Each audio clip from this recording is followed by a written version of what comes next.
자, 우리 4과목 같은 경우에는 보관 하용론이죠. 그래서 정말 이론을 배우시는 겁니다. 그래서 보관 관련된 거, 그 다음에 물품을 하역하는 거 관련해서 이론에 대한 내용들을 쭉 보시는 부분인데, 이 4과목 같은 경우에는 사실, 이해하기가 조금 어렵다 그런 건 없어요. 되게 평이한 내용으로 좀 구성이 돼 있고, 대신에 이 물류에서 사용하는 용어들이 특징적인 게 몇 개 들어가 있습니다. 그리고 계산 문제도 들어가 있어요. 그래서 그런 부분들이 조금 낯설게 느껴지실 수는 있는데, 특히 이제 계산 문제 같은 경우에는 항상 나오는 패턴의 문제들이 있습니다. 그런 것들은 기출 문제들을 통해서 좀 익숙하게만 만들어 놓으시면은 이게 산식이 똑같이 적용되거든요.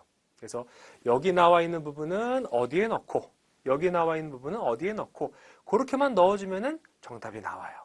그래서 그런 건 너무 걱정하지 않으셔도 되고, 대신에 4과목이랑 5과목 둘 다 해당되는 내용인데, 이런 종류의 시험은 가장 중요한 게 사실은 용어정의라고 보시면 됩니다. 그래서 4과목도 내가 처음 들어본 것도 그렇고, 이미 알고 있는 것도 그렇고, 우리 시험에서만 적용되는 용어에 대한 정의들이 있어요.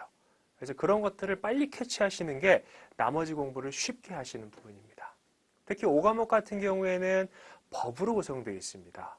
7개의 법 내용이 들어가 있는데, 물론 많은 비중을 차지하는 법이 있고 좀 적은 비중을 차지하는 법이 있고 이런 것들은 제가 실제 5과목 들어가서 말씀을 드리겠지만, 거기도 마찬가지죠. 우리가 법을 읽을 때 어렵고 낯설게 느껴지는 이유는 뭐냐면요, 그 법에서만 사용하는 용어들이 계속 반복해서 나오기 때문이에요.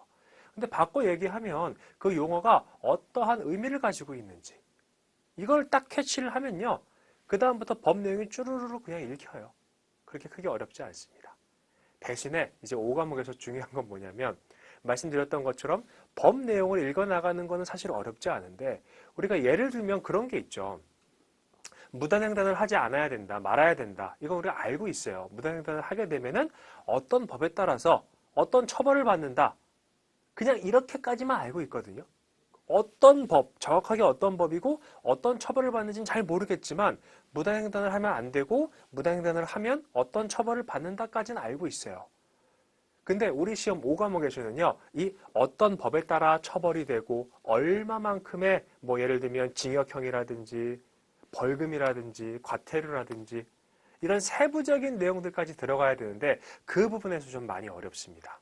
그냥 암기하셔야 된다라는 거죠, 사실은. 그래서 이제 각각의 4과목과 5과목의 특징은 이 정도로 보시면 될 것 같고,